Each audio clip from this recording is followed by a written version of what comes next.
The Cinders of Dezu, written and read by Tonic. A tyrant king, a missing girl, and a journey through a perilous world.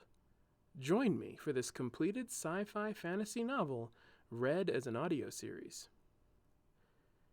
Enjoy the story from here on, or binge from the beginning with the first episode. The episodes are now available on YouTube and Spotify as a podcast. Like and subscribe if you enjoy. My audiobooks are totally free. If you'd like to donate to support my writing, though, check out my Patreon in the description. And now, back to the tale.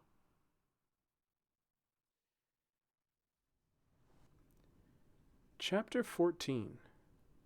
Falling. Cairo dipped his foot into the dark water and cringed. It was cold, and the night air wasn't helping. He turned around to see Talia smiling at him in the light of the flame in her hand. He looked over at Julian, who had removed his shoes and was trying it out for himself. He was, true to form, vocal about the discovery. "Good Lord!" he said, jumping out quickly. I hate that." Talia silently chuckled. "Hey, it was you who asked for a good clean." She was right. The three of them had made it to Talia's safe house in the woods, just as the sun was going down. The cabin looked quite a bit like their own. On the way, Talia had explained some rules of travel as they became relevant, including how to tend to bathroom needs, complete with which leaves were best as tried and true biodegradable toilet paper. Julian felt gross after hours of travel without any amenities, so he was excited for a bath when he reached the cabin. "You asked at the right place. This is just the spot for a good wash," she said with a smile. She led them a ways through the trees until they had reached the lake. It was massive and shimmered under the light of the moon. Even in the dark, a large shadow of a landmass stood looming in the middle of the water. "Is this how you do things around here, Jungle Girl? Has no one invented showers yet?" said Julian. Talia smirked. "Not for everyone. Only the rich and sophisticated." "So you know what a shower is, and yet you put up with this?" Talia looked at Cairo. "You gonna be all right?" Cairo pulled the bar of soap she had given him out of his pocket. "Peachy keen," he said with a fake smile. "I'll give you boys some privacy. Just keep an eye out. Lake Pana has some nasty old secrets." Talia shot the fireball in her hand casually onto a log sitting on the beach. She disappeared behind the trees as it smoldered and kept a bit of the night away. Cairo and Julian looked at each other. Cairo called out to her into the trees. You don't want to clarify that statement or anything?" Her voice didn't return. "No? Okay, we'll just get vulnerable then." It wasn't long before they had their clothes off and were lathering their personal soaps in the chilled water with their backs to each other. Cairo soon discovered it was most helpful to get the soapy lather warm so the dip under the surface to rinse wasn't as unpleasant. "Yeesh," said Julian, his back still to his friend. "Somehow feeling my feet sink in the mud is taking away my clean feeling." "You need to learn how to rough it, man. Sometimes you gotta be a man of the wild." "Yeah, well, as long as Lady of the Wild over there doesn't see me roughing it, I'm still not sure about her. But also, I'm not in top form in this cold right now, if you know what I mean."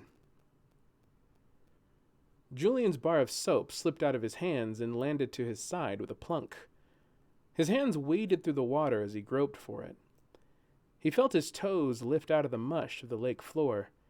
He did wide sweeps with his arms, but he still couldn't feel the slick bump of the bar. He was laid out on the surface of the lake as he did his butterfly strokes. He suddenly felt like he couldn't reach the ground with his feet. He thought maybe he'd gone out a bit farther, and the water was a little bit deeper. He tried to turn himself around. There it was, the bar. It was floating, but not on the surface. He squeezed his eyes to make sure he didn't have water in them. He blinked a few times to make sure it wasn't a trick of the light. His vision stayed the same. The bar of soap was floating, just a few inches in empty space above the surface of the lake. Julian's mouth was open, but he couldn't speak. He stretched out his hand to touch it. His fingers came close, but missed just shy of the bar. He couldn't reach it. Why couldn't he reach it? Talia's light on the shore went dark. He looked around in the pitch black, but he couldn't see his friend. He couldn't see anything except the blanket on his face. The blanket on his face? He wasn't in the cold water anymore. It all started to come back to him. After the bath in the lake, they had come back to the safe house. It was a 2-bedroom cabin, and Talia had gone to one room, while the two of them had gone to sleep in the other. Julian had worn his underwear to bed, but he couldn't stand sleeping with clothes on. He always had this issue when sleeping over someone's house. His remedy was to simply take his clothes off under the covers and slide them down to the side. Then, when he needed them to get up for a bathroom break, or just to get up in the morning, he would slip them on under the covers and no one would be the wiser. Is that why he felt so drafty? He thought. Was he missing covers? Why was his nose bumping up against something? Something hard. He pulled the covers off of his face and saw wooden slats in the dark. Was this the headboard? No. The dream had really messed with his sense of orientation. Was he laying on the wooden floor? No, he wasn't really laying on anything. Had he fallen out of bed? He put his hands on the wooden surface and lifted himself up. This didn't make sense. Was this just confusion from coming out of sleep? That's when his blanket fell off, but not towards the wooden floor he was pushing against. The blanket slid from his chest and fell behind him, back onto his bed. His bed on the floor. Wait. He turned himself around. Below him, his friend slept soundly on the bed next to his own. Julian wasn't laying on the floor. He was laying on the ceiling. He started to scream and then stopped himself. He wasn't exactly presentable. Cairo had his eyes closed with his head turned to the side, slack-jawed and slightly snoring. Julian had often considered that his tendency to sleep in the buff could cause him some problems in an emergency situation like a fire or an intruder. But as he laid on the ceiling, naked as he'd come into the world, he realized this had certainly never been on his lists of reasons why it could be problematic. He started to reach towards the blanket, which was now in a bundle on top of his bed. He kept reaching until he found himself standing upside down on the ceiling. What on God's green earth? He said under his breath. He thought he must be still dreaming. He had to be, until he remembered his freezing friend the day before and the whole manifestation thing Talia and the book had talked about. This must be his new thing, whatever it was. Their beds didn't have much of a base to them, so they weren't very high off the ground. This meant, for Julian, his bed was farther from his reach. The blanket had fallen in a pile, though, so he thought maybe he could reach it. He stood on his tiptoes and stretched out as far as he could. Almost there, but not quite.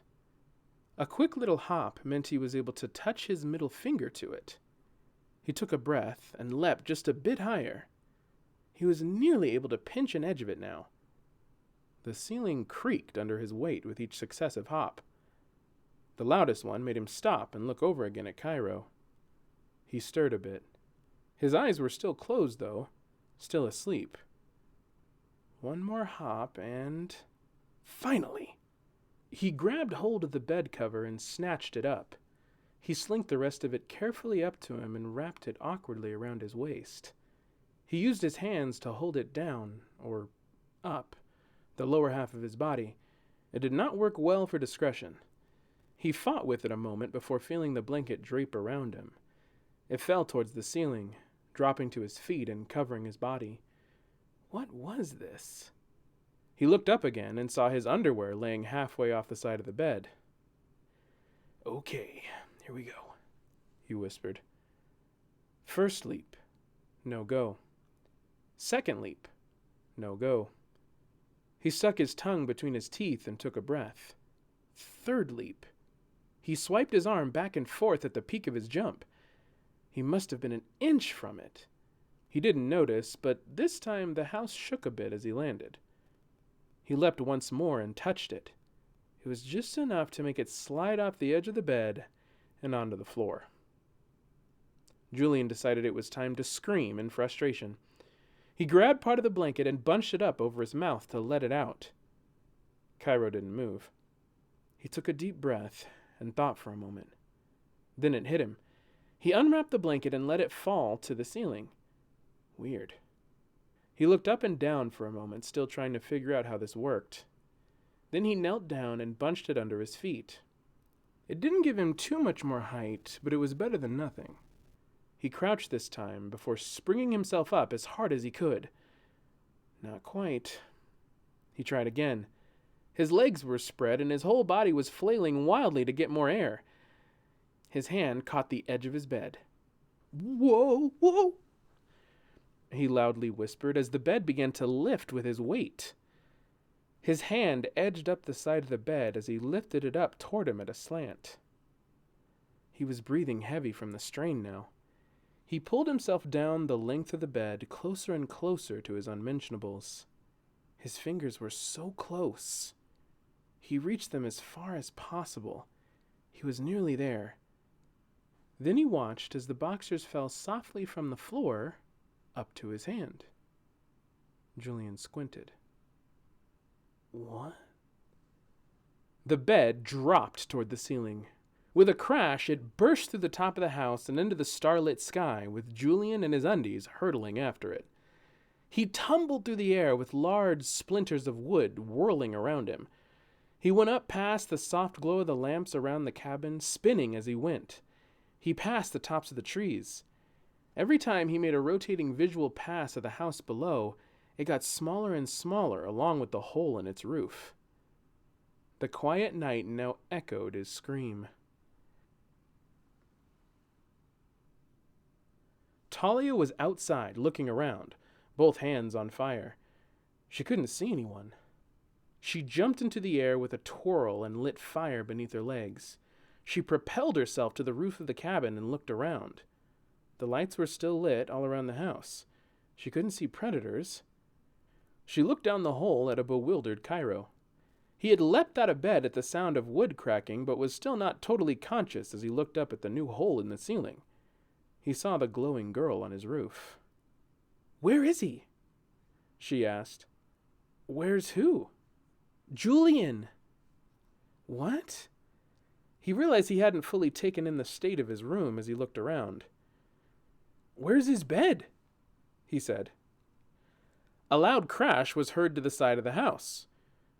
Talia looked over to see the broken frame of Julian's bed and his mattress having burst apart. Cairo couldn't see what had happened from inside his room. "What was that?" Talia gazed up into the sky. She spoke softly. "What goes up?" Julian had been hurtling for so long that he had managed to make himself stop spinning. The higher he got, the colder he was. After the bed had stopped hurtling up with him, he had narrowly moved out of the way as it fell back down. He found himself thinking, if he was going to die, he'd at least have his dignity, so he managed to slip his underwear back on. His momentum seemed to be slowing, like he was no longer falling as much as he was just floating upwards, unable to stop. He thought about his mom, and how she would never know what happened to him. He thought about his brother in prison, about how he knew he would never try to be the son to her that he had tried to be. He closed his eyes. At that moment, he stopped feeling his momentum. Then he felt the drop. His eyes fluttered open to see the forest get closer and closer. He remembered he really wanted to live. A slow scream began building as he started waving his arms wildly. The cabin was nowhere in sight, and somehow he could feel himself free-falling more and more to the left. By the time he was almost to the trees, he didn't know how far he had traveled from where he had been. He found himself rapidly approaching a treetop with branches that looked particularly unforgiving. No, no, no, no! He was beginning to brace for impact just as he felt his momentum change again. He didn't feel as though he was being pulled to the tree, although he was still flying toward it. Gradually, his speed grew to a still frightening but relatively manageable speed as he reached the top of the tree. He covered his face with his arms as he entered the barrage of smacking leaves and branches. He got knocked around a bit, but somehow his descent became slow and almost gentle. It wasn't a pleasant experience when his hands, chest, and cheek smacked the side of the trunk, but it wasn't an overly brutal one either. He wrapped himself around the trunk, hugging it tight. He looked down at the shadowy forest way down below. In lieu of an alternate plan, he opted for a pitiful whimper. So, you've never seen this before? Like at all? Cairo said as he watched Talia hop around on one foot, slipping her shoes on. No, I haven't. Now lock the door behind me. Do you think he's going to be okay? You don't think he's dead, right? Talia scoffed. How would I know that? I'm sorry, you know this place better than me. Is there something that you know that exists that could have done something to him? There's plenty I know that could have done something to him. I don't know too many things that would come through the roof, snatch him up, and throw him and his bed into the sky. But there is stuff that does that? Look, it's probably some kind of manifestation, but if it's put him outside the house at night, he's in trouble, even if he survives the fall. Cairo's eyes widened. So you do think he's maybe flying or something? With his abilities? Could his powers kill him? Talia headed out the door. People have been killed by their own delinium abilities. Yes, lock the door. What am I supposed to do? Go back to bed? I don't care what you do, just don't go outside. I don't need to do this twice tonight. Cairo sighed and closed the door.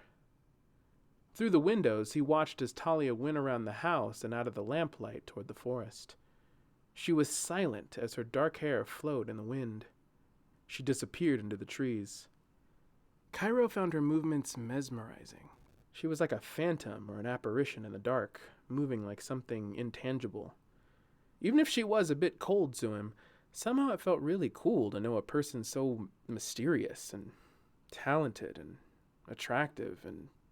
Okay, keep it together, Kai, he said, slapping his face. She's just a girl. Don't be a weirdo. You're a weirdo. Be cool. He heard a thump on the roof. She came back for something? He hoped she hadn't heard his neurotic self-talk. He thought he'd try to correct it with the aloof and cool approach. He cleared his throat as he went into his bedroom with a hole in the ceiling. What's up? He peered up into the hole. Nothing but an empty sky.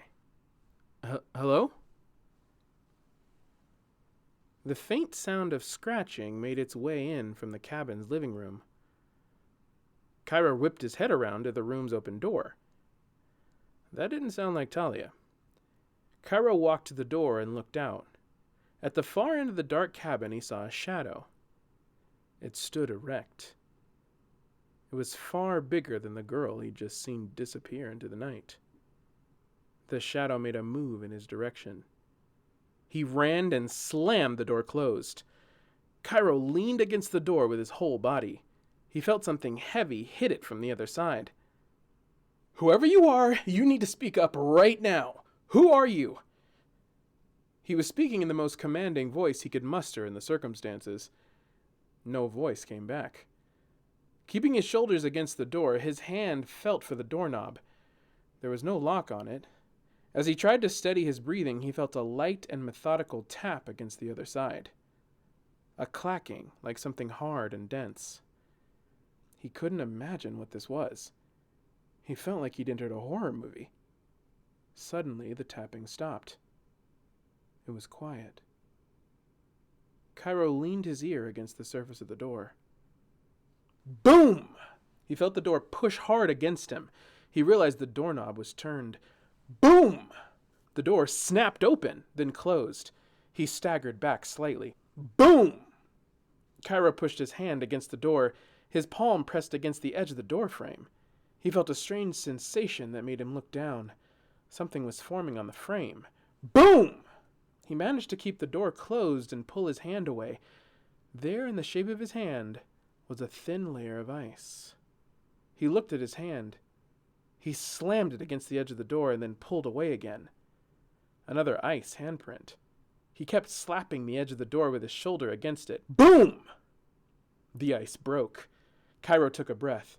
He placed his hand on the door frame and slid it across its edge. A thick line of ice covered the frame. He did it quickly across the side and covered the top like he was caulking the door. The moment he was done sealing the crack at the bottom, the next strike came. Boom! The ice held fast. The door didn't budge. A smile spread across his face. He said triumphantly. He backed up as the door continued to be struck with loud thumps. Light hit his face from the window of their bedroom.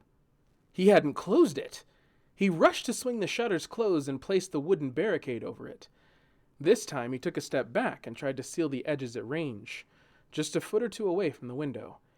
He put his palm out, and a stream of ice flowed from it. He coated the seams effortlessly. It all felt unreal. He didn't know how it worked or where the ice was coming from, but it just felt right. He stopped sealing the window and held his hand up to his face. "Wow," he said under his breath, looking at his fingertips. He watched as remnants of tiny ice crystals broke down into little droplets on his fingers, like the first snowflakes of winter. He stepped into the light coming from the hole above him to get a better look. A dark shadow inched slowly over his frosty fingers. He looked up. His voice caught in his throat. His eyes met with a silhouetted mane of wide, jagged protrusions. Sitting deep in a face of shadow were cavernous eyes that glowed black and blue with sparkling white flecks. Their hollow gaze held him fast.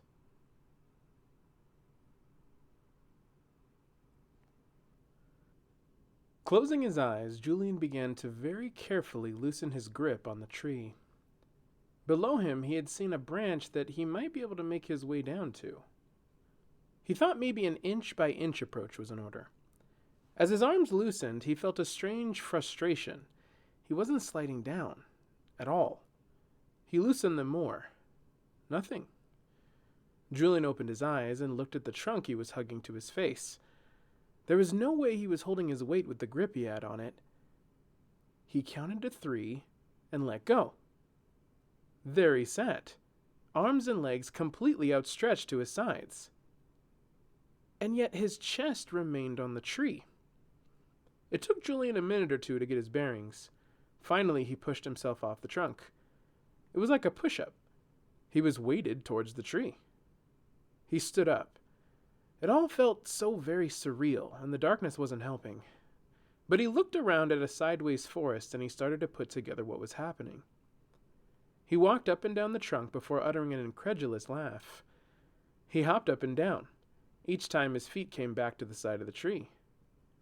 "This is gonna take some getting used to," he muttered to himself. He jumped again, and somehow this time, he just kept going. He looked up to see the side of another tree just ahead that he was floating towards. He looked down to the forest floor, which, from his perspective, was to his side. He knew he should have felt fear, but this was all like a dream.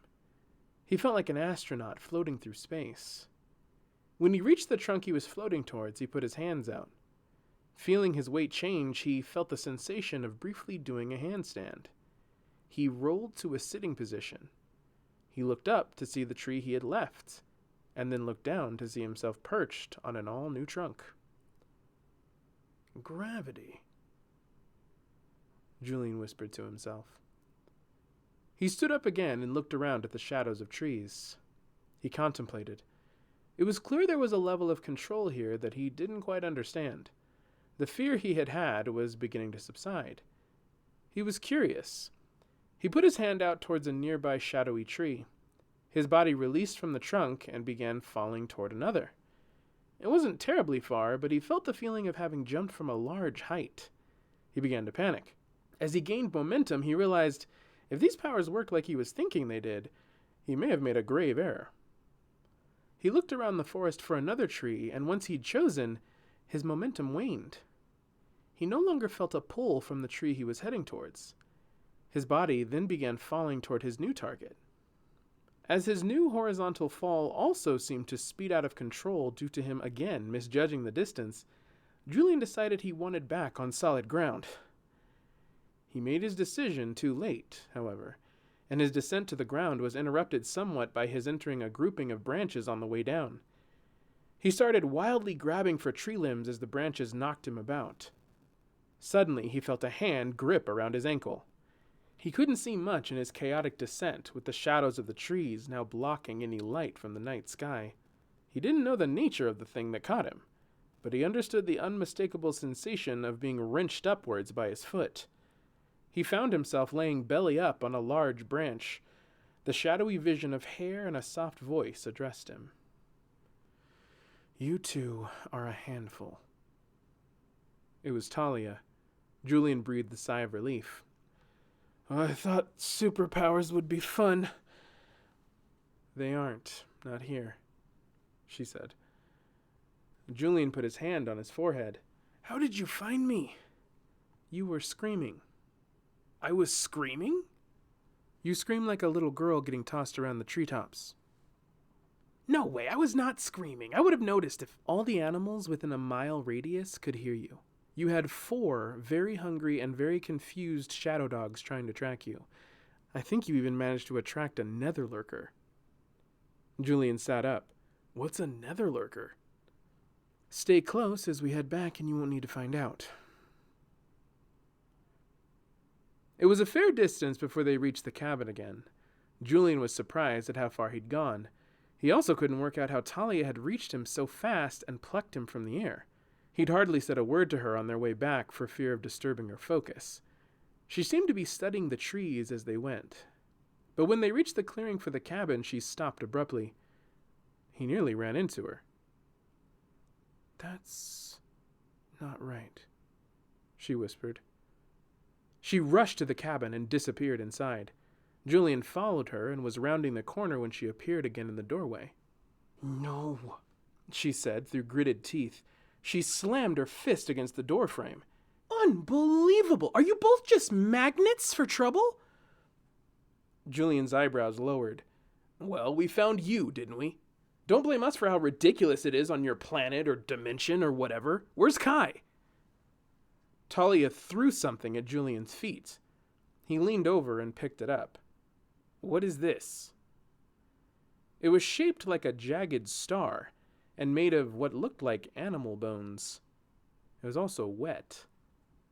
"That's the call of Moslinga." Julian turned it over. "Again, I ask you, what is this?" Talia stepped down the stairs and snatched it from him. She walked past him and looked into the trees. "It means he was taken by the guild." "Taken?" Julian grabbed her shoulder and whipped her around. "Are they dangerous? What does that mean?" At that moment, there was a short whistle in the air. Julian felt a prick on his neck.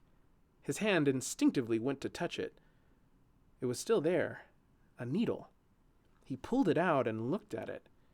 He was already feeling woozy. His vision was fading as he fell. He watched Talia shake her head and heave a sigh. "It means I hope you know how to swim."